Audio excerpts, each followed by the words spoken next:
नमस्कार दोस्तों, मैं विनय ज्योतिषी आप सभी का अपने चैनल में बहुत बहुत स्वागत करता हूं। आशा करता हूं आप सब स्वस्थ होंगे और सुरक्षित होंगे। दोस्तों, हम बात कर रहे हैं राहु केतु के गोचर की। राहु केतु 18 मई 2025 को राशि परिवर्तन कर चुके हैं। राहु केतु वक्री चलते हैं, उल्टा चलते हैं। तो राहु मीन राशि से कुंभ राशि में आ चुके हैं और केतु कन्या राशि से सिंह राशि में आ चुके हैं। हम आज बात करेंगे मकर लग्न वालों के ऊपर। मैं मकर लग्न कह रहा हूं इसलिए जिनकी चंद्र राशि मकर है वो इस वीडियो को ना देखें। जिनके लग्न में 10 नंबर लिखा है या लग्न मकर है उनके लिए ये वीडियो है, क्योंकि मेरा राशिफल जो है वो लग्न आधारित होता है। दोस्तों राहु केतु को थोड़ा सा समझते हैं, फिर आपके भाव पे बात करेंगे। सबको पता है कि स्वरभानु नाम का एक राक्षस था जिसका सर काट दिया गया था, उसने अमृत पी लिया था। तो ऊपर का जो सर का जो पार्ट है वो राहु है और नीचे का जो धड़ है जिसके पास दिल है और पैर है वो केतु है। अब चूंकि हम हर बात दिमाग से सोचते हैं, इसलिए सारी डिजायर, सारी चाहतें, सारी इच्छाएं, सारी कामनाएं, मोह माया, हर तरह की चीजें, गाड़ी मकान दुकान प्रॉपर्टी पैसा औरत बच्चे, जो कुछ भी जीवन में चाहिए वो सब कुछ राहु के पास है, चाहत सर के पास है। और नीचे केतु के पास केवल दो चीज है, केवल दिल है और पैर है। तो राहु भोगी है और केतु जो है योगी है। योगी का अर्थ होता है वर्तमान में जीना, जो मिल गया खा लिए, जहां मिल गए सो गए, आध्यात्मिक जीवन जीना। और राहु भोग विलास मोह माया के पीछे भगना। अब चलिए अब भावों पे चलते हैं। ये थोड़ा सा एक समझने के लिए आपको मैंने बताया। अब मकर लग्न में जो कुंभ राशि पड़ती है वो पड़ती है दूसरे भाव में, जहां आ गए हैं राहु। और 8वें भाव में सिंह राशि पड़ती है, जहां आ गए केतु। तो दोस्तों पहले केतु के पास चलते हैं। मेरा एक पहले मैं आपको ये चीज बता देता हूं कि मेरा ऐसा मानना है उपायों के मामले में कि आप पूजा पाठ मंत्र दान ये सब भी अपना असर रखते हैं, अपना फल देते हैं। लेकिन जो ग्रह जिस भाव में बैठा है उस भाव के लिए अगर आप वो ग्रह ही बन जाते हैं तो इससे बेस्ट कोई उपाय नहीं होता, नहीं हो सकता। वो ग्रह 100% आपका बन जाता है। इसे आप अपने जीवन में आजमा सकते हैं, मेरी बात मानने की जरूरत नहीं है। आप इसे जब चाहे तब आजमा सकते हैं कि जो भी ग्रह से आपको परेशानी हो रही हो, परेशानी ना भी हो रही हो, आप अगर वो ग्रह ही बन जाते हैं तो आपको अद्भुत रिजल्ट आता है। अब हम आगे बढ़ते हैं केतु की तरफ। अब 8वें भाव में केतु का सामान्य ज्योतिषी फल ये होता है कि केतु जहां पे बैठते हैं उन भावों के फलों से आपको कट करते हैं। यानी वहां के फल, चाहे नौकरी आप करते हो, बिजनेस करते हो, वहां के जो भी रिश्ते नाते हमने बताए, हर भाव में अलग अलग रिश्ते नाते होते हैं, वो सारी चीज आपसे छूटती है। फिर आपसे उसको दुख होता है, पीड़ा होता है। फिर आप फाइनली अध्यात्म में आते हैं, आपको आध्यात्मिक समझ जागती है और फिर थोड़ा सा वैराग्य की भावना आपको जगती है। दुख तकलीफ के बाद, दुख तकलीफ होता है तभी वैराग्य जगता है, वैराग्य जगता है तभी आप अध्यात्म में आते हैं। और केतु का यही लक्ष्य होता है। केतु फाइनली वैराग्य के कारक ग्रह हैं। राहु मोह माया है, केतु वैराग्य है, मैंने बताया। तो केतु को आपको दुख तकलीफ देने से कोई लेने देना नहीं है। केतु चाहते हैं आपको अपने डोमेन में लाना, यानी वैराग्य में लाना, अध्यात्म में लाना। तो वो आप मोह माया में पड़े रहते हैं तो केतु ने सब चीजों को कट लगाना रहता है। जब तक वो कट करेंगे नहीं तो आप अध्यात्म में आएंगे कैसे। लेकिन केतु जहां बैठे हैं वहां के लिए अगर आप स्वयं से केतु बन जाते हैं, यानी आप आध्यात्मिक हो जाते हैं, आप योगी हो जाते हैं, आप वैरागी हो जाते हैं। अब वैरागी योगी आध्यात्मिक होने का अर्थ क्या है? इसका अर्थ यह बिल्कुल भी नहीं कि आप जंगल में चले जाएं। इसका अर्थ यह है कि आप वर्तमान में जीते हैं, केवल कर्म करते हैं, दिल से अपने काम करते हैं, क्योंकि दिल भी केतु के पास है। दिल का मतलब ही होता है समर्पण, प्रेम का मतलब ही होता है समर्पण। पूर्ण समर्पित भाव से आप काम करते हैं, देने की भावना से काम करते हैं, क्योंकि दिमाग हमेशा चाहता है लेना, सर केतु के पास है। दिल हमेशा देना चाहता है। जब हम प्यार करते हैं तो हम अपनी जान तक दे देते हैं, क्योंकि हम देने की भावना में रहते हैं। तो प्यार वो है जो देता है। माँ बच्चों को देती है, पिता अपने बच्चों को देता है। जब भी हमारा प्यार शुद्ध प्यार होता है तब हम हमेशा देने की बात करते हैं। हम जब प्यार में होते हैं तो हम सिर्फ देते हैं। हम जिससे प्यार करते हैं उसे हम सिर्फ देते हैं। तो देना, दिल, प्यार, ये सब केतु के पास है। तो आप दिल से काम कीजिए, पूरे समर्पित भावना से अपने काम को कीजिए। सबको पता है मुझे करना है क्या है, आप अपने काम को कीजिए, काम से करने से कोई नहीं रोक रहा। दिल लगा के आप काम कीजिए, जी भर के काम कीजिए, मेहनत कीजिए और प्रभु के चरणों में डाल दीजिए कि परमात्मा तू संभाल, मैंने किया तू संभाल, अब आगे तू देख। तो जब आप छोड़ते हैं ना तो केतु बहुत अच्छा रिजल्ट देते हैं। जब तक पकड़ने की कोशिश करते हैं तो पकड़ना राहु है, तो केतु आपको कट लगाते हैं। जब आप वैरागी हो जाते हैं और वैराग्य की भावना से, एक योगी की भावना से आप पूरा, जैसे एक योगी ध्यान साधना करता है और जब ज्ञान प्राप्त करता है तो संसार को आके उसे देता है। उसे कोई मतलब नहीं है कि कौन ले रहा है कौन नहीं ले रहा है, कौन इसके बात सुन रहा है नहीं सुन रहा है, समझ रहा है नहीं समझ रहा है, उसे तो बस देना है। अंदर से एक आवाज आती है कि आप अब संसार को बांटना है, देने की भावना से वो काम करता है। बाबा रामदेव 25 साल पहले भी योगा सिखा रहे थे गेरुआ पहन के, 25 साल बाद भी गेरुआ पहन के योगा सिखा रहे हैं। 2 निवाला खाते हैं, जमीन में सोते हैं, लेकिन इस 25 सालों में 25,000 करोड़ के मालिक बन चुके हैं। केतु ने कब दिया? जब उन्होंने सब छोड़ दिया। तो केतु वाला बंदा जब सब छोड़ देता है तब केतु देते हैं। मोदी जी साक्षात केतु वाले हैं, साक्षात केतु का उदाहरण है। जब उन्होंने संन्यास लेके 5 साल वो ऋषिकेश में रहे, उसके बाद उन्होंने आरएसएस का, वहां पे जब उनके गुरु ने कहा कि नहीं तुम्हारी जरूरत संसार को है, संसार को जाओ वहां कुछ काम करो, दुनिया को दो बांटो, वहां से वो यहाँ पर आए और आरएसएस का झोला लटका के वो घूमते थे, प्रचार प्रसार करते थे, घर छोड़ के सब कुछ छोड़ दिया। तब केतु ने दिया। अटल बिहारी वाजपेयी जी ने बुला के उन्हें गुजरात का मुख्यमंत्री बनाया, वहां से बुला के उनको देश का प्रधानमंत्री बना दिया गया और पूरी दुनिया में उनका डंका बज रहा है। जब उन्होंने सब छोड़ दिया तो केतु ने सब दे दिया। आज जिस पद में है, जिस मुकाम पे है, इससे ज्यादा क्या चाहिए किसी को? पूरी दुनिया में जिस आदमी का नाम का डंका बज रहा है उसे क्या चाहिए? ये केतु है। जब आप छोड़ते हैं तो केतु देता है। लेकिन दिक्कत यही है कि 95% लोग राहु वाले हैं, जो मोह माया के पीछे भाग रहे हैं, संसार के पीछे भाग रहे हैं। 5% लोग मुश्किल से अध्यात्म में है या आध्यात्मिक चेतना रखते हैं, आध्यात्मिक समझ रखते हैं, मुश्किल से 5%। तो अगर इतना आसान होता तो क्या अध्यात्म में ज्यादा लोग होते हैं, लेकिन कोई नहीं है। 5% क्या 2% से ज्यादा नहीं होंगे। तो इतने कम लोग हैं, इसका मतलब यह है कि केतु बनना कठिन है, बहुत कठिन है, लेकिन बना जा सकता है। अब 8वें भाव के काम की बात कर लेते हैं कि यहाँ कौन कौन लोग आते हैं जो इनसे प्रभावित हो सकते हैं। एक बहुत अच्छी बात है कि केवल 8वां भाव ही ऐसा है जहां पर केतु जो है वो आपको बिना कुछ किए भी अच्छा फल देते हैं। क्योंकि अब जब कुछ नहीं भी करते तब 8वां भाव होता है हमारे तनाव का, चिंता परेशानी का। तो आप 8वें भाव का जो केतु होता है कहीं ना कहीं जाने अनजाने आपको तनाव और चिंता परेशानी से डिटेच कर देता है। उनको डिटेच करना है और आप चिंता परेशानी ले रहे हो, यानी आप मोह माया पाल रहे हो चिंता परेशानी के लिए, तो आपको मोह माया, आपको चिंता परेशानी से हटा देते हैं केतु। यानी आपको इन दिनों आपको सारी चिंता रहेगी, सारी परेशानी रहेगी, सारे काम में रुकावट बाधा सब कुछ रहेगा, लेकिन आप देखेंगे कि आपको ज्यादा चिंता नहीं हो रही है, यानी ज्यादा आपको परेशानी हो, ज्यादा वो नहीं हो रहा है, ज्यादा विचार नहीं कर रहे हैं, ज्यादा आप चिंतित नहीं हो रहे हैं, सब बातें ऊपर ऊपर निकल जाएगी, सब होता रहेगा, हर तकलीफ आती रहेगी, परेशानी आती रहेगी, लेकिन आप उस पर डूबेंगे नहीं, बहुत चिंतित और परेशान नहीं होंगे। ये केतु स्वभावतः करेंगे। लेकिन ये तो हुआ तब जब आप 8वें भाव का कोई काम नहीं करते हैं तब। लेकिन 8वें भाव के भी बहुत सारे काम है जो लोग करते हैं। जितना अकल्ट फील्ड है, ज्योतिष का, वास्तु का, न्यूरोलॉजी का, टेरो कार्ड का, किसी भी तरह का अकल्ट फील्ड है, वो सारा 8वें भाव का है। जितने रहस्य के फील्ड हैं, जितने रिसर्च के फील्ड हैं, वो सारे यहाँ के, क्योंकि पाताल लोक कहा गया है। पाताल लोक मतलब गुप्त, छुपा हुआ। तो जितने भी रहस्यपूर्ण काम होते हैं, छुपे हुए काम होते हैं, वो सारा 8वें भाव से देखे जाते हैं। जैसे पुलिस, मिलिट्री, ये सब इसमें आ जाते हैं, क्योंकि ये सब छुपे हुए अपराधियों को पकड़ना, छुपे हुए लोगों को करना, मिलिट्री भी वही करती है, पुलिस भी वही करती है, छुपे हुए अपराधियों को ढूंढना, पकड़ना। CID, CBI वो ज़्यादा यहाँ पे इफेक्टिवली का काम करते हैं। Income tax, sale tax department भी इसमें आ जाता है, क्योंकि वो खोज ढूंढ के निकालते हैं। GST वाला इसमें आ जाता है। ये सब नया कुछ करना, नया रिसर्च करना, वैज्ञानिक इसी में आते हैं, रिसर्च जो पढ़ाई करते हैं वो इसी में आते हैं, सब कुछ रिसर्च और सारी चीजें इसी में आता है।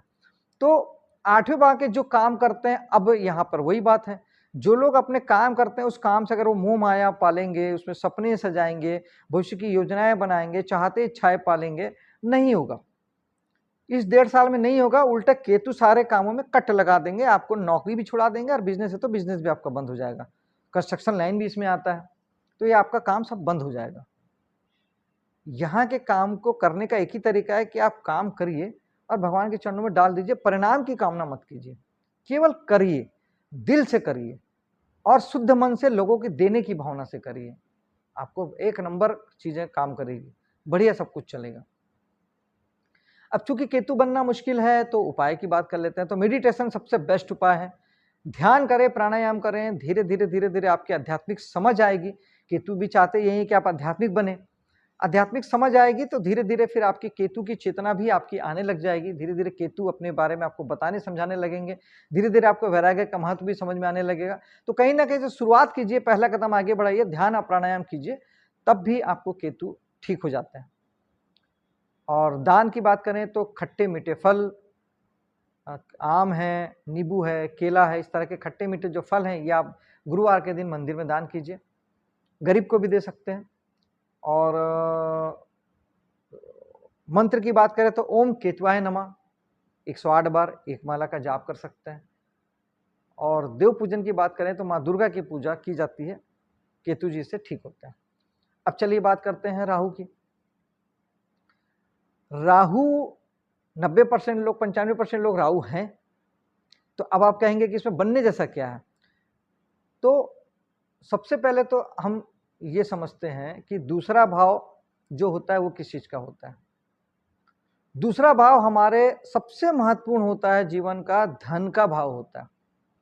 धन आपके कुटुंब परिवार का, कुटुंब परिवार से जुड़ के आप कोई बिजनेस धंधा करते हैं उसका, फाइनेंस सेक्टर में अगर कोई काम करते हैं, बैंकिंग सेक्टर में अगर आप नौकरी करते हैं, कुछ करते हैं तो उसका, वाणी संबंधी कोई काम करते हैं, वाणी का भाव भी दूसरा होता है।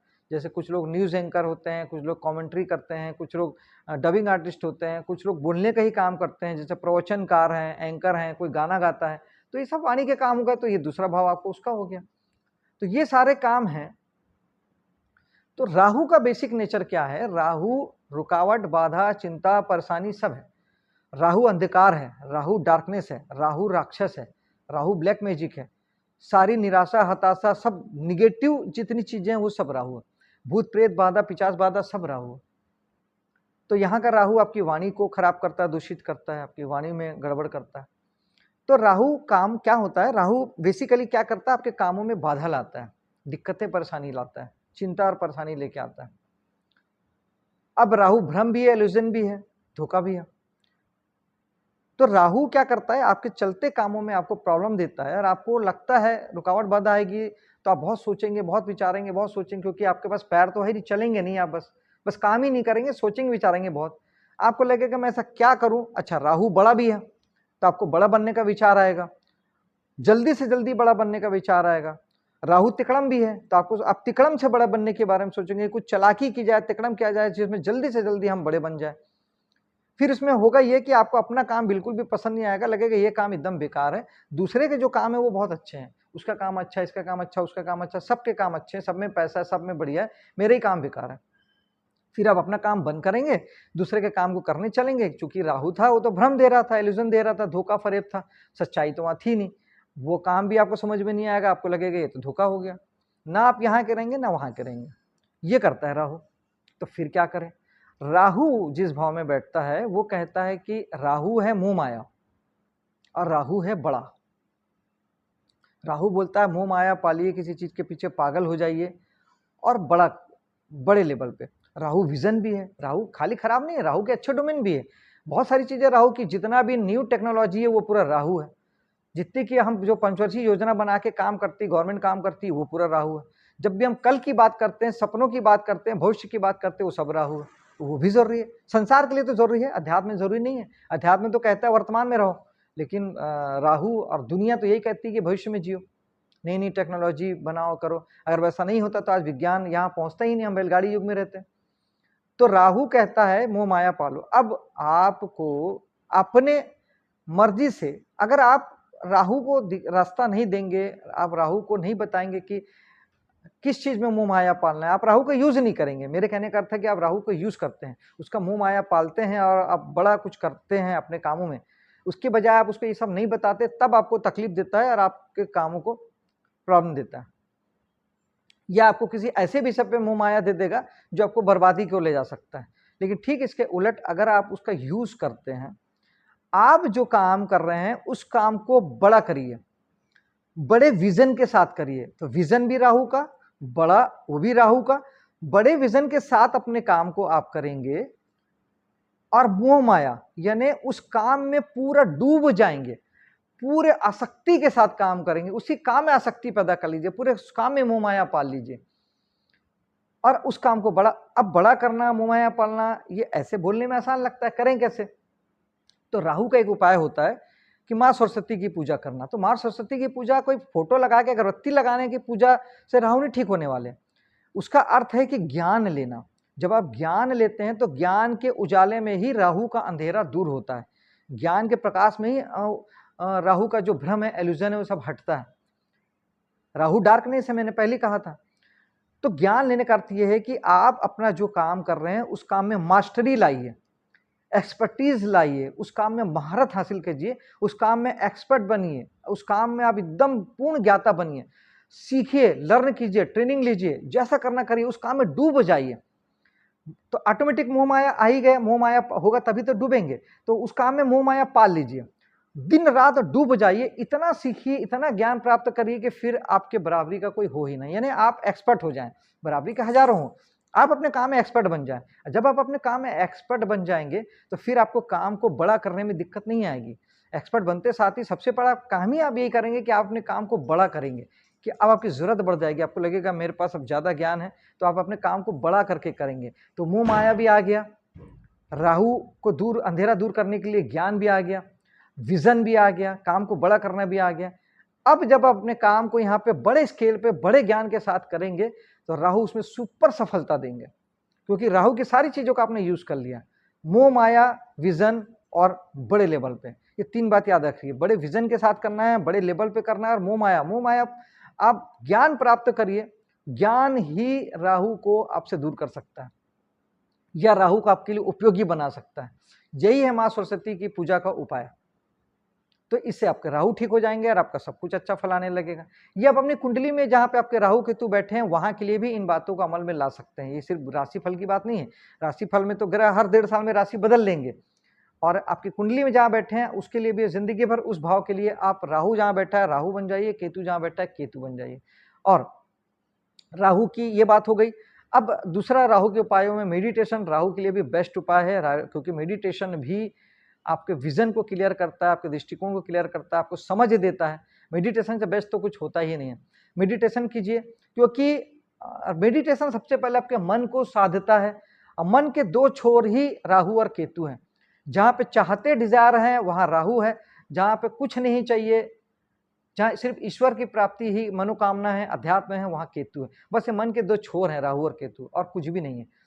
तो आप मेडिटेशन करें, प्राणायाम करें, और इसके साथ उपायों की बात करें तो ज्वार बहते जल में बहाया जा सकता है। और दूसरा, आप सूखा नारियल होता है भेले वाला, बिना पानी वाला, वो आप हफ्ते में एक दिन, गुरुवार के दिन, शनिवार के दिन भगवान शंकर के मंदिर में चढ़ाएं। और महीने में एक अमावस्या आती है, उस एक अमावस्या में 4 सूखे नारियल बहते जल में बहाएं। और उस दिन अपने पितरों को भी याद करें, क्योंकि राहु पितृ भी हैं, दादा दादी नाना नानी, हमारे जो पूर्वज पितृ हैं जो अब दुनिया में नहीं है। और अमावस्या पितृदान का दिन होता है, तो वो 4 नारियल आप पितरों के नाम से पानी में बहाएं। फिर में सब दादा दादी नाना ने सारे पूर्वज को याद करें, क्योंकि राहु साक्षात आपके पूर्वज हैं, पितृ हैं। तो उनकी ईश्वर, उनके आशीर्वाद भी आपके ऊपर बरसता है, राहु भी इससे ठीक होते हैं। और अगर थोड़ी भी आपके सामर्थ्य है तो एक गरीब ब्राह्मण को खाना जरूर खिला दें अमावस्या के दिन, तो इससे राहु बहुत हद तक ठीक हो जाते हैं। और अगर आपको मंत्र जाप में अगर इंटरेस्ट है तो ओम रावे नमः आप एक माला जाप कर सकते हैं। पूजा में मैंने बताया कि माँ सरस्वती की पूजा, लेकिन माँ सरस्वती की पूजा पूजा जैसी नहीं, ज्ञान प्राप्त करना है वो माँ सरस्वती की पूजा होगी। ये हो गया राहु का उपाय दोस्तों। तो ये राहु और केतु के मैंने उपाय आपको बता दिए। अब दीजिए मुझे आज्ञा। जय हिंद, जय माता दी।